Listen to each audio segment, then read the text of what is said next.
The tea blend recipe for enhancing spiritual gifts.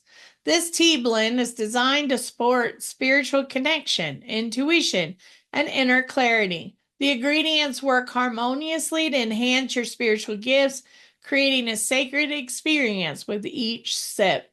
The ingredients you'll need is 1 teaspoon of dried calendula, a half a teaspoon of crushed frankincense resin, 1 piece of star anise, 1 teaspoon of dried lemon balm, and you can use honey or stevia as an option.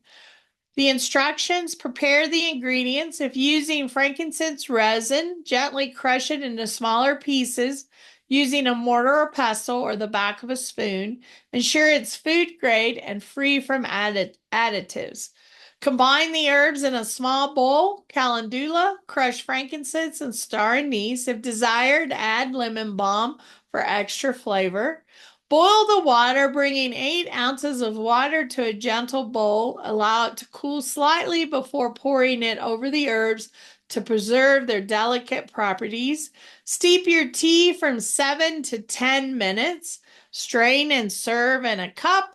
You may add honey or stevia for sweetness.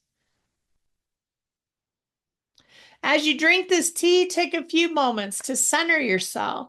You might want to journal, meditate, or simply sit in stillness to receive the intuitive insights. Focus on your breath and visualize your spiritual gifts awakening and strengthening with every sip. This tea can be enjoyed during spiritual practices, moon rituals, or whenever you feel called to a deeper spiritual connection.